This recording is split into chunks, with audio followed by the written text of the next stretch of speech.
Hello students, how are you? कैसे हैं? I think आप सब ठीक होंगे। और आज हम लोग आज का सेशन जो है आपके लिए बहुत इंपॉर्टेंट और बेनिफिशियल होने वाला है। आज हम लोग क्या करेंगे कि जो आपका पीछे जितने सारे एग्जाम हुए हैं जैक के, उसमें जो इंपॉर्टेंट एमसीक्यू क्वेश्चन और सब्जेक्टिव क्वेश्चन पूछे गए हैं, इस पर हम लोग डिस्कस करेंगे। ठीक है, वो क्वेश्चन भी देखेंगे कि कौन से ऐसे इंपॉर्टेंट क्वेश्चन है जो पिछले कुछ सालों में जैक ने पूछा है, क्योंकि बहुत बार ऐसा देखा जाता है कि क्वेश्चन बहुत रिपीट किए जाते हैं। आपको एक एक्सपीरियंस भी हो जाएगा कि किस प्रकार के क्वेश्चन जो है वो आपसे पूछे जाते हैं। ठीक है, तो ये आपका बहुत छोटा छोटा वीडियो मिल जाएगा जिसमें आपको सारा ये अवेलेबल हो जाएगा चैप्टर वाइज, है ना। चैप्टर वाइज हम लोग देख लेते हैं कि कौन कौन से क्वेश्चन जो है पूछे गए हैं। तो ध्यान से देखेंगे वीडियो ताकि आपको बहुत ही अच्छा एक्सपीरियंस हो जाए एग्जाम से पहले कि आप कौन सा क्वेश्चन है जो इस प्रकार के क्वेश्चन आ सकते हैं एग्जामिनेशन में और उसको आप बना सकते हैं। ठीक है, तो सबसे पहले जो आपका चैप्टर है द लास्ट लेसन, इससे कौन से क्वेश्चन है जो कि पूछे गए हैं। ठीक है, ये आप देख लेंगे, यहाँ पर दिया गया है कि 22, 23, 24 में कौन सा क्वेश्चन है जो कि पूछा गया था। ठीक है, तो ये चैप्टर वाइज हम देखेंगे। हालांकि इसमें जो आपको एमसीक्यू क्वेश्चन नज़र आ रहे हैं ये सारे के सारे मैंने करवाए हैं। ठीक है, हम यहाँ पर सिर्फ ये जो आप देख रहे हैं कि जैक का ये पूछा हुआ जो क्वेश्चन है सिर्फ इसी पर फोकस करेंगे। उसके बाद अगर आप टोटल ये आप इसका इस चैप्टर का एमसीक्यू और सब्जेक्टिव देखना चाहते हैं तो मैंने ये पहले करवा दिया है वो डिस्क्रिप्शन में जा करके उस आप लिंक पे जा सकते हैं और टोटल ये आपको अवेलेबल वहाँ पे मिल जाएगा। तो in this video we are going to discuss only about the question that has been asked in the previous examination by JAC. ठीक है, ये हम लोग आज देखेंगे। देखिए, तो द लास्ट लेसन जो चैप्टर है किनका लिखा हुआ, अल्फ्रेड डॉडेट का। पहला क्वेश्चन है the story the last lesson highlight which human tendency, किस ह्यूमन टेंडेंसी के बारे में ये बात करता है। तो 4 क्वेश्चन है इसमें, आप देख पा रहे हैं कि किसके बारे में है। तो ये 2024 में पूछा गया था आपसे। ठीक है, तो ये देखिए है मेल चैविनिज्म के बारे में, प्रोस्टेनिज्म के बारे में, करेज के बारे में या कवर्डिस के बारे में। तो आपको पता होना चाहिए कि यहाँ पर ये देखिए, एक तो है कि द लास्ट लेसन है वो मिस्टर एम हेमल के बारे में। दूसरा कि मेल चौबरिज्म जो होता है वो मानव जो पुरुष होते हैं उनके साहस के बारे में दिखाया गया है। ठीक है, या फिर है कि प्रोकास्टनिज्म के बारे में, यानी कि ये बताया गया है कि वहाँ पर जो लैंग्वेज के बारे में कन्फ्लिक्ट हुआ, लड़ाई फ्रैंको पर्शियन वार हुआ, वो उसके बारे में बताया गया। करेज मतलब साहस के बारे में बताया गया। तो साहस का तो कवर्डिस का मतलब यहाँ पर कायरता के बारे में तो है नहीं। तो यहाँ पर आप देखेंगे कि ये कन्फ्लिक्ट के बारे में दर्शाया गया आपको। ठीक है, तो ये आपको याद रखना है। What did Hamel say about the French language in the last lesson. Last lesson में आपने फ्रेंच लैंग्वेज के बारे में उन्होंने क्या कहा था, मोस्ट ब्यूटीफुल लैंग्वेज कहा था, क्लियरेस्ट लैंग्वेज कहा था, लॉजिकल कहा था। तो आपको याद रखना है उन्होंने सारा कहा था, ऑप्शन नंबर डी। ठीक है, ये बहुत ही इंपॉर्टेंट है, पूछा भी गया है। हमको लगता है कि फिर से ये पूछ सकता है क्योंकि वो उस चैप्टर का सबसे इंपॉर्टेंट क्वेश्चन बन के निकलता है। Why did M Hamel blame himself, M Hamel अपने आप को क्यों दोषीवार मानते हैं, क्यों कहते हैं कि हम भी दोषीवार हैं जो आप पढ़ नहीं पाए बच्चे को। The not having taught them enough French, वो पूरा फ्रेंच नहीं पढ़ा पाए थे। नॉट बीइंग स्ट्रिक्ट, वो स्ट्रिक्ट नहीं थे यानी कठोर नहीं बने थे। Giving a student a holiday at times, या हॉलीडे देते थे। Not being responsible not being responsible, या जिम्मेदार नहीं थे। तो याद रखेंगे उनका एक 2-3 वो जिम्मेदार मतलब कि रिस्पॉन्सिबिलिटी वहाँ पर दिए हैं, या फिर 2-3 आप देखेंगे कि ब्लेम किए हैं। लेकिन सबसे इंपॉर्टेंट यहाँ पर है कि वो कहते हैं कि, है ना, बच्चे जो हैं उसको हम होमवर्क नहीं देते, होमवर्क नहीं, हॉलीडे दे देते थे। जब भी उनको मछली पकड़ने जाना होता था तो उनको अपना हॉबी को पूरा करना होता था, वो बच्चों को हॉलीडे दे देते थे। इसीलिए बोलते हैं कि हम आपको हॉलीडे दे दिया करते थे और उसी हॉलीडे के कारण हम प्रॉपर आपको पढ़ा नहीं पाए। ये देखिए 2024 लास्ट ईयर पूछा हुआ क्वेश्चन है। ठीक है, नेक्स्ट है कि what is the setting of the last lesson. Last lesson का सेटिंग क्या है, तो सेटिंग का मतलब किस बुनियाद पे स्टोरी को खड़ा किया गया। तो इसमें फ्रैंको पर्शियन वार के ऊपर खड़ा किया गया। ठीक है, तो फ्रैंको पर्शियन वार आपका फर्स्ट क्वेश्चन है, इसी में आपको देखना है। ठीक है, देखिए नेक्स्ट क्वेश्चन आपका है, फिर है आपका कि for how many years did M Hamel serve in the school. इस स्कूल में कितने साल तक उन्होंने पढ़ाया था। ठीक है, तो स्कूल में बोला जाता है कि कितने सालों तक उन्होंने पढ़ाया था। तो 20, 35, 30 या 40, तो आपको याद रखना वो 40 ईयर्स तक पढ़ाए थे। ठीक है, फिर है कि what did French find reaching at the school. School पहुंचने के बाद फ्रेंच को क्या मिलता है, तो वहां पर पहुंचने के बाद उसको पता चलता है। ठीक है, तो पीपल वेयर डांसिंग, लोग नाच रहे थे, स्कूल बंद था, या पुलिस पेट्रोलिंग, या स्ट्रेंज क्वाइटनेस। तो बिल्कुल वहां पर जाने के बाद तो सन्नाटा मिलता है। तो ऑप्शन नंबर आप देख लीजिए डी, वो स्ट्रेंज क्वाइटनेस मतलब बिल्कुल शांति था। ठीक है, तो इस प्रकार से आप देख लीजिए कि ये कुछ क्वेश्चन लास्ट लेसन के थे। अब इसमें हम लोग देखते हैं कि कौन सा ऐसा क्वेश्चन था जो सब्जेक्टिव था और जैक के द्वारा पूछा गया था। यहाँ पर एक क्वेश्चन आप देख रहे हैं, जो सब्जेक्टिव है इसको हम लोग थोड़ा देख लेते हैं। What was Franz expected to be prepared with for school that day. ठीक है, उस दिन जब वो स्कूल गया तो क्या उसे उम्मीद किया गया था कि वो तैयारी करके आएगा। ठीक है, यानी होमवर्क क्या था। ये भी सारे क्वेश्चन किए गए हैं, आप डिस्क्रिप्शन में आपको लिंक दे दिया जाएगा, वहाँ पे डिटेल आप देखना चाहते हैं तो देख लीजिए। आज के क्लास में हम लोग सिर्फ यही फोकस कर रहे हैं जो पूछा गया जैक के द्वारा। ठीक है, what was French expected to be prepared with for school that day, तो क्या किया गया था उस दिन। तो French was expected to prepare with participle, है ना, from the grammar book. Grammar book से उसको पार्टिसिपल पर तैयारी करके आना था। He had not learn it, वह उसको नहीं पढ़ के आया था। So he was afraid of being scolded, इसलिए उसको डर लग रहा था कि उसको आज सर के द्वारा डांटा जाएगा। ठीक है, तो ये क्वेश्चन आपको पूछा गया था। हर चैप्टर से तो हर क्वेश्चन को नहीं पूछा जाता है, एक दो क्वेश्चन होते हैं जैसे सीबीएसई में पूछा गया था। ठीक है, तो इस चैप्टर में इतना ही क्वेश्चन आपका जैक से पूछा गया था। ठीक है, अब देखिए, अब हम लोग चलते हैं सेकेंड चैप्टर आपका आता है। ठीक है,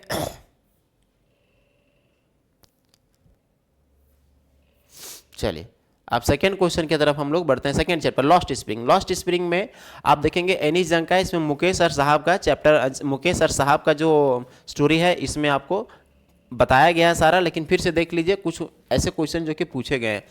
what forces children to live, है ना, with a life of exploitation. कौन से जो फोर्स हैं या बच्चों को एक्सप्लोटेशन के लिए मजबूर करते हैं, यानी शोषण के लिए। ठीक है, लालच, गरीबी, पियर्स या पेरेंट्स। तो आप सिंपल यहाँ पर गरीबी जो है उनको खींचता है और एक्सप्लोटेशन के लिए, शिकार होने के लिए मजबूर के। एक ऐसा जिंदगी जो कि शोषण से भरा हो, है ना, वो गरीबी के कारण बच्चों में होता है। The rag pickers have no identity but they have. Rag picker के पास कोई आइडेंटिटी, कोई पहचान नहीं है, लेकिन उनके पास क्या है, तो उनके पास बोला जाता है कि उनके पास राशन कार्ड्स हैं, जो उसको राशन कार्ड से कुछ उसको हेल्प हो जाता है, बेनिफिशियल। ठीक है, गवर्नमेंट हेल्प हो जाता है, कुछ राशन पानी मिल जाता है। ठीक है, तो उनके पास आइडेंटिटी कुछ नहीं है, बस राशन कार्ड उनको दिया गया है। Which city is famous for glass bangle. तो ग्लास बंगाल के लिए आप जानते हैं कि इसमें हम लोग एक ही चीज़ के बारे में बात किए थे, फिरोजाबाद, जो कि चूड़ी बनाने के लिए फेमस था। ठीक है, चलिए नेक्स्ट क्वेश्चन देखते हैं। इधर आपका है, ये 2023 में पूछा गया था, है ना, 2023 में। वेयर हैव साहब and his family came from. कहाँ से आए थे साहब और उसका परिवार, कहाँ का था, यानी कि उनका परमानेंट जो एड्रेस था वो कहाँ का था। तो आप देखेंगे ढाका के, वो बांग्लादेश के थे। ठीक है, कहाँ के थे, ढाका के, बांग्लादेश के। ठीक है, तो वो ढाका बांग्लादेश से आए। तो कितना में आए थे, 1971 में, याद रखना है। ठीक है, साहब वहाँ पर कितने रैग पिकर्स रहते थे, तो 10,000। ठीक है, और मुकेश जो है, मुकेश जहाँ रहता था बंगाल फैक्ट्री में, वहाँ पर कितने बच्चे मजदूर के रूप में काम करते थे, तो 20,000। ये आपको याद रखना है। ठीक है, नेक्स्ट है कि what makes the city of Firozabad famous. ये 2022 में पूछा हुआ, क्यों उसको फेमस बनाता है, तो ग्लास बेंगल्स के लिए, है ना। फिरोजाबाद क्यों फेमस है, ग्लास के लिए, चूड़ी बनाने के लिए। Who insist on being his own master, ये भी पूछा हुआ है पीछे। ठीक है, 22 में हु इंसिस्ट, कौन जिद करता है अपना खुद का मास्टर होने के लिए, खुद मास्टर बनना चाहता है, तो इसमें मुकेश है। ठीक है, who do you think Saheb is referring to as they in the sentence given below. ठीक है, यहाँ पर जो who do you think Saheb is referring, Saheb किसको रेफर कर रहा है, दे, जब वो बोलता है when they will build one I will go, वो किसको कहता है कि जब वे बनाएंगे स्कूल तो हम चल जाएंगे। तो ये दे किसके लिए है, द ऑफिशियल कर्मचारी के लिए है, द इनहेबिटेंट के लिए है, वहाँ के निवासियों के लिए है, टीचर्स के लिए है, या जर्नलिस्ट के लिए। तो अब वो बोलता है कि कुछ ऑफिसर लोग जो हैं वो बनाएंगे तो हम स्कूल चले जाएंगे। ठीक है, साहब मटरिंग एंड लुकिंग अवे, साहब जो है वो कुछ बुदबुदाता है, दूर देखता है, ये किस चीज़ को सजेस्ट करता है, किस चीज़ को सजेस्ट करता है। ठीक है, तो वो शर्माता नहीं है वहाँ पे, आप उसका वो गुस्सा में भी एक्साइटमेंट है उसके अंदर, क्या है, एक्साइटमेंट, ये आपको याद रखना है। ठीक है, व्हाट डज, जो कि साहब शर्माएगा क्या, वो साहब जो है वो दूर इसलिए देखता है क्योंकि उसका नज़र कहीं और है, वो एक्साइटमेंट कुछ और भरा। बीच में जो राइटर है उसको कुछ क्वेश्चन इंटरप्ट करके पूछ दिए, है ना। फिर एक क्वेश्चन है कि what does Mukesh want to be become, Mukesh क्या बनना चाहता है, तो डॉक्टर बनना चाहता है, टीचर बनना चाहता है, तो वो मोटर मैकेनिक बनना चाहता है। क्या बनना चाहता है, वो मोटर मैकेनिक बनना चाहता है। तो ये आपको याद रखना। ये है आप कुछ क्वेश्चन जो कि एमसीक्यू क्वेश्चन थे, है ना। ये है लॉस्ट स्प्रिंग का। इसमें सब्जेक्टिव क्वेश्चन कौन सा पूछा गया था लॉस्ट स्प्रिंग का, इसको हम लोग थोड़ा सा देखते हैं। ठीक है, जैक के द्वारा देखिए, एक चैप्टर में कोई एक ही क्वेश्चन जो होता है वो पूछता है, ज़्यादा पूछता नहीं है। ठीक है, और उसी एक को आपको तैयारी कर देख लेना है कि किस प्रकार का क्वेश्चन पूछता है। ठीक है, इसमें कौन सा क्वेश्चन, ये तो सीबीएसई का पूछा हुआ क्वेश्चन है, ठीक है।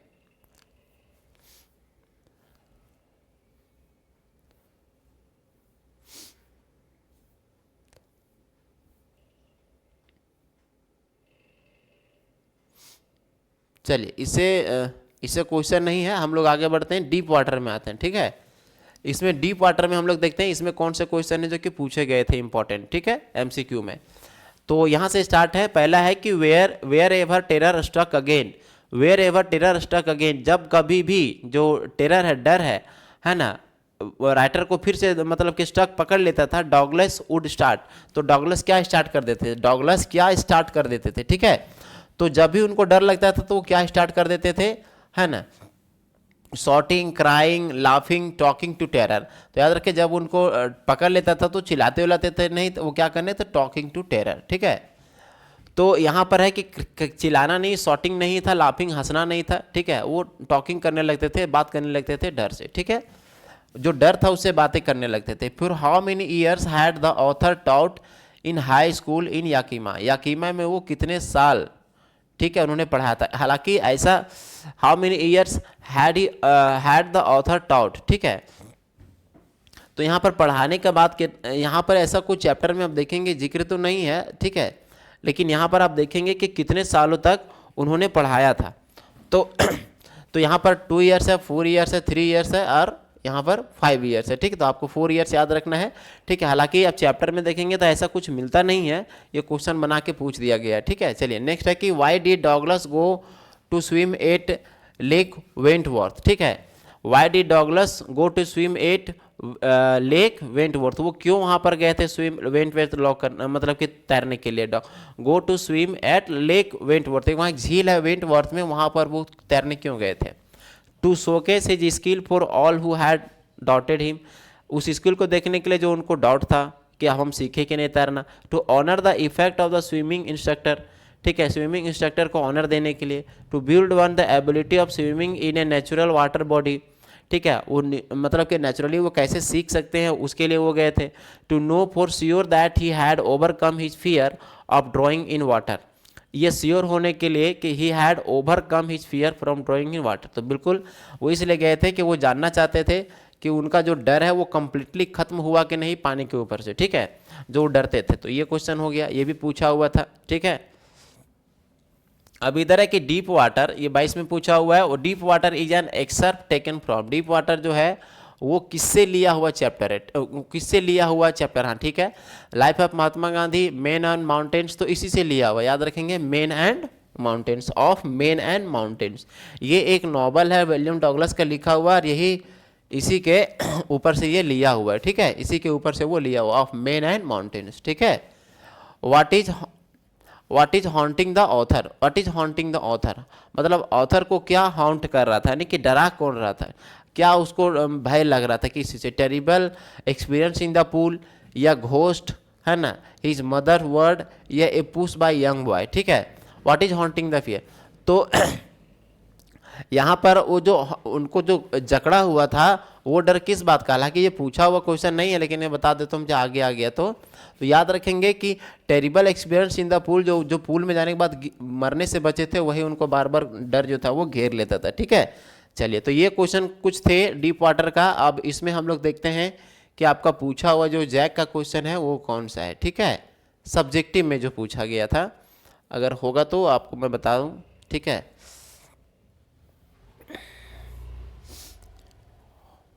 इसे निकाला नहीं गया, हमको लगा कि ये आपके लिए बहुत इंपॉर्टेंट होने वाला है, आपको पता भी चल जाएगा, है ना, कि कौन इंपॉर्टेंट क्वेश्चंस हैं, ठीक है। हालांकि इस सारा क्वेश्चन आपका किया हुआ है, आप लिंक से देख सकते हैं, लेकिन आपको ये देखना था कि कौन से क्वेश्चन है जो कि सब्जेक्टिव के तौर पर ज़्यादा इम्पॉर्टेंट हैं, ठीक है, और वो पूछे जा सकते हैं। तो यहाँ पर तो सिर्फ सीबीएसई का डाल दिया गया है, और जैक का क्वेश्चन मैं देख रहा हूँ, ठीक है, देख लेते हैं। इसमें से बताया हुआ है क्वेश्चन आपको, फिर भी आप अगर चाहें तो कुछ क्वेश्चन मैं देखता हूँ वो इम्पॉर्टेंट होगा। हाँ, ये क्वेश्चन अब मैं बता देता हूँ, ये हमको बहुत इंपॉर्टेंट लगता है, और हो सकता है कि ये क्वेश्चन रिपीट करे, हालांकि पूछा हुआ है लेकिन यहाँ पर दिया हुआ नहीं है। देखिए क्वेश्चन बोल रहा है कि how did Douglas make sure that he had कंकर द ओल्ड टेरर। डॉगलस ये कैसे श्योर हो गया कि वो पीछे का जो उसका डर है वो खत्म हो गया, ठीक है, पानी का जो डर है वो अब कंप्लीटली खत्म हो गया। उनको कैसे पता चला, कैसे ये बात उनको पता चलता है, ठीक है। तो आप देख लीजिए, Douglas wanted to sure that he has free from fear complex, so he went and compelled in the high meadow of warm lake। वो ये श्योर होना चाहते थे कि सारा डर से वो कंप्लीट हुआ कि नहीं, इसलिए वो कहाँ जाते हैं, वेस्ट की तरफ जाते हैं और वो high meadows of warm lake, अभी तो मैंने पीछे बताया, वार्म लेक की तरफ जाते हैं। The next morning he dive into the lake, अगला सुबह वो आखिर डुबकी लगा लेते हैं, उस डुबकी मतलब तैरने के लिए डूब जाते हैं उस झील में। And swarm across it the another शोर, और तैर के वो दूसरा शोर तक चले जाते हैं। एंड बैक अगेन, फिर वापस भी आ जाते हैं। उसके बाद ही वाज श्योर, वो श्योर हो जाते हैं दैट ही हैड कंकर हिज फियर, तो कंकर मतलब जीत हासिल कर लिया उन्होंने उस डर पे, तब उनको पता चलता है, ठीक है। तो ये आपको याद रखना, ये बहुत ही इंपॉर्टेंट है, ठीक है। वो कैसे, वो आखिर फाइनली ये बता देते हैं कि अब मेरे में कोई डर नहीं रहा, ठीक है, I have done everything complete, ठीक है। तो ये आपको याद रखना है इसमें, ठीक है। हमको लगता है कि ये इंपॉर्टेंट है, मैंने आपको बताया। अब नेक्स्ट चैप्टर जो आपका था रैटरअप के, हम लोग देखते हैं रैटरअप के कुछ क्वेश्चन हैं जो कि पूछे गए हैं, ये हम लोग देख लेते हैं, ठीक है। अब ये है आपका कि which game did peddler and the old man play, वो जो पैडलर था और वो जो ओल्ड मैन यानी क्रॉप्टर, वो कौन सा गेम खेले थे, तो याद रखेंगे वो रात को मेजोलिस खेले थे, ठीक है। In the peddler view, peddler के नज़र में what does the world look like, कैसे दुनिया दिखता था, ठीक है। तो एक रैटरअप के जैसा दिखता था, ठीक है। कैसा, उसके नज़र में ये पूरा का पूरा दुनिया एक रैटरअप के जैसा दिखता था, चूहेदानी के जैसा, ओके। अब नेक्स्ट है आपका कि why did the crofter show the pouch to the peddler, क्यों वो जो क्रॉप्टर है, ठीक है, वो पाउच दिखाया पैडलर को, ठीक है। तो वो क्यों दिखाया था, क्योंकि टू शो हिम डाउन, उसको नीचा दिखाना चाहता था, फ्लॉट करना चाहता था। ही सैड, वो दुखी था। To share his feeling of pride, तो क्यों उसको दिखाना चाह रहा था क्रॉप्टर, आखिर वो जो पैसा है वो क्यों दिखाया, ठीक है, क्योंकि वो मतलब कि दुखी दिख रहा था, उसको नीचा दिखाना चाहता था, ठीक है। अब ये उसको फीलिंग्स करना चाह रहा था कि जी मेरे पास पैसे हैं, आप बिलीव कीजिए, ठीक है, क्योंकि वो अनबिलीवेबल लग रहा था, वो श्योर नहीं था कि इस गरीब आदमी के पास पैसे हो सकते हैं, तो वो अपने प्राइड को दिखाने के लिए वहाँ पर पैसा उसको शो किया था, ठीक है। तो ये कुछ क्वेश्चन है। अब इससे ज़्यादा क्वेश्चन तो पूछा गया नहीं, आप देख लेते हैं। बाकी जो क्वेश्चन है वो अगर आप देखना चाहते हैं तो अब लिंक से जाके देख सकते हैं, क्योंकि ये बताया हुआ है, ठीक है। अब बाकी तो इधर नहीं है, इसमें सब्जेक्टिव क्वेश्चन देख लेते हैं। सब्जेक्टिव में आपको देखिए यहाँ पर एक सब्जेक्टिव 2 क्वेश्चन हैं जो कि आपको जानने हैं, पूछा गया है, अब ये आपको जानना चाहिए, ठीक है। चलिए देखते हैं दोनों क्वेश्चन क्या है। पहला क्वेश्चन है कि हु आई द क्रॉप्टर, क्रॉप्टर था कौन, ठीक है, और why did he welcome the peddler so heartily, यानी कि वो बहुत ही हृदय से, दिल से कैसे उसको अपने घर बुलाया रखा था। The क्रॉप्टर was an old man without a wife and child, एक क्रॉप्टर एक बूढ़ा आदमी था बिना बीवी बच्चा का, ठीक है। He was a lonely man, वो एक अकेला आदमी था। हु ऑलवेज, है ना, वो always care good company and friends, जो चाहता था कि उसके एक अच्छे दोस्त बने और उसका मित्र हो, ठीक है, आते जाते रहे। So one day when the peddler turn up at his doorstep, अरे एक दिन जब पैडलर उसके डोर स्टेप पर, दरवाजे पे आ जाता है, he was happy to find someone to talk and be relieved of his boredom and monotony, ठीक है। इसीलिए जब आ जाता है तो उसको बहुत रिलीफ मिलता है, आराम मिलता है कि अब वो जो बोर हो रहा था और वो जो अकेला ज़िंदगी, मोनोटोनस वाला ज़िंदगी, यानी कि जो डल ज़िंदगी जी रहा था, अब थोड़ा देर के लिए उसको आराम अच्छा लगेगा, ठीक है। तो इसीलिए उसको बहुत प्यार से अपने घर में रखता है, ठीक है। फिर एक क्वेश्चन और पूछा गया कि how much money did the old क्रॉप्टर have in his pouch and how did he earn that, कितने पैसे थे उसके पास और कैसे अर्न किया था उसको। तो the old crofter had 30 kronor in his pouch, 30 kronor थे, है ना, which he earn by selling milk of his cow, और वो कहाँ से अर्न किया था, तो वो जो उसकी गाय थी उसका दूध को बेच करके वो अर्न करता था उसको, ठीक है। तो ये क्वेश्चन आपके हैं, ठीक है, जो कि आपको याद रखना है। चैप्टर आप तो पढ़े ही हैं, ये एक कॉन्फिडेंस लेवल को आपको हाई करेगा, इसीलिए, है ना, मैं ये आपको रिपीट कर दे रहा हूँ, ठीक है, ताकि आपको मज़ा आए, ठीक है, और आपको समझ में आ जाएगा। चलिए, ठीक है। अब क्या है, एक क्वेश्चन, एक चैप्टर हम लोग इसको इस सेशन में और देखते हैं, इंडिगो, जो कि लुइस फिशर का लिखा हुआ है महात्मा गांधी के लाइफ के ऊपर। Who is the author of Indigo, Indigo के ऑथर कौन है? तो आपको याद रखना है लुइस फिशर, ठीक है। ये ब्रिटिशर हैं, ठीक है, अंग्रेज हैं, और ये 1942 में भारत आए थे जब भारत छोड़ आंदोलन हुआ था, क्विट इंडिया मूवमेंट, और ये गांधी से मिले थे, रूसी के लाइफ के ऊपर लिखा हुआ ये चैप्टर है, ठीक है। For how many delegates participated in December 1916 annual convention, देखिए यहाँ पर बहुत सारा बात बोला गया है। दिसंबर में हुआ था, 1916 में हुआ था, वार्षिक सम्मेलन हुआ था, इंडियन नेशनल कांग्रेस का हुआ था, तो उसमें कितने डेलीगेट्स थे, ठीक है। तो इसमें 2301 डेलीगेट्स थे, याद रखना है आपको, ये बहुत ही अच्छा डाटा है, वो पूछ सकता है, ठीक है ना। 2301 डेलीगेट्स का मतलब होता है इंपॉर्टेंट व्यक्ति जो कि देश विदेश से आते हैं, ठीक ना। अब नेक्स्ट क्वेश्चन एक और देख लीजिए, where why the author born, ये कहाँ इनका जन्म हुआ था, ठीक है। तो यहाँ पर मैंने बताया, तो आप सोच लीजिए कि ये कहाँ हुआ, ये आप ही पर छोड़ देते हैं हम, ठीक है। हालांकि ये क्वेश्चन उतना इंपॉर्टेंट नहीं है, पूछ नहीं सकता है, लेकिन आप याद रखिए कौन सा होगा। तो इसमें तो आप गेसिंग कीजिए कौन सा, और आपको ये होमवर्क हो गया, ठीक है। क्योंकि ये अगर देखना चाहते हैं तो आपको वीडियो आप नीचे मिल जाएगा, ठीक है। तो चलिए ये बात हो गया। अब हम लोग देखते हैं कुछ ऐसे क्वेश्चंस जो कि पूछे गए हैं सब्जेक्टिव तौर पे, ठीक है। देखिए ये क्वेश्चन आपका है, एक क्वेश्चन यहाँ पर आपका, ये बहुत ही इंपॉर्टेंट क्वेश्चन हमको भी लग रहा है, ठीक है, कि who was Rajkumar Shukla and why is describe being resolute, आखिर शुक्ला कौन है और क्यों उसको डिस्क्राइब किया गया रेसोल्यूट, मतलब दृढ़ निश्चयी आदमी के रूप में, ठीक है। दृढ़ निश्चयी वो कैसे था?